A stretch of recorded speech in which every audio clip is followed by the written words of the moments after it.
జింకలను చూస్తే భలే సంబరం అనిపిస్తదుల్లా. మంచిగా శంగుని ఎగురుకుంటా గమ్మత్తుగా తిరుగుతుంటాయి. కాకుంటే అవి గోధుమ రంగులనేగా అనస్తాయి. ఇక అవి ఏ రంగులున్నా అవిటి అమాయకపు చూపులు మనుషుల అలికిడి ఇనంగానే అవి ఉరుకుడు చూస్తే కంటి రెప్ప కూడా కొట్టబుద్ధి కాదు. ఇదంతా మీరు ఇదివరకు చూసిందే కానీ మీరు ఎన్నడూ చూసుండని జింకను ఇవాళ మన రచ్చబండ ముచ్చట్లకు పట్టుకొచ్చినాం. చలో చూడురి మరి. చూసిరా అనుల్లా జింక పిల్లను? ఏంది గిట్ల తెల్లగున్నది? ఆయనదేమన్నా గ్రాఫిక్స్ గిట్లనా ఏందని ఆలోచన చెయ్యకుండ్రి. ఇది బరాబర్ నిజం జింక పిల్లనే. కాకుంటే నూట్లకో కోట్లకో అన్నట్టు యాన్నో ఒక ఆడ గిసుంటి తెల్ల జింకలు పుడతాయట. వీటిని ఆల్బినో జింకలని అంటారట. ఇసుంటి ఆల్బినో జింకలు యాన్నో ఒకటి మాత్రమే గానస్తాయట.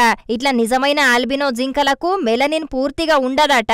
అందుకే పాల లెక్క స్వచ్ఛమైన తెల్లటి బొచ్చు గమ్మత్తైన కండ్లుంటాయట. ఇక దీన్ని వీడియో తీసి సోషల్ మీడియాలో పెడితే ఇప్పుడు జింక పిల్ల కంటే ఎక్కువ స్పీడ్ గా తిరుగుతున్నది. మరి కొంచెం ఎరైటీగా ఏదిగా నచ్చినా జనాలు ఊకుంటారా? సోషల్ మీడియాలో దింపుతారా అయ్యే. కానీ ఈ తెల్ల జింక మాత్రం భలే గమ్మత్తుకున్నది కదా. మాయలేడి బంగారు రంగులచ్చి సీతమ్మ తల్లిని మోసం చేసింది గాని ఈ తెల్ల జింక మాత్రం చూసే జనాలకు ఆనందాన్ని ఇస్తుందనుకుంటా కామెంట్లు పెట్టుకుంటా మరి వైరల్ చేస్తున్నారు ఈ వీడియోను. మరి మీకు కూడా నచ్చితే మన రాజ్ న్యూస్ ఛానల్లోకి పోయి ఈ వీడియోను తీసుకొని మీరు కూడా స్టేటస్ పెట్టుకోండి, సరేనా?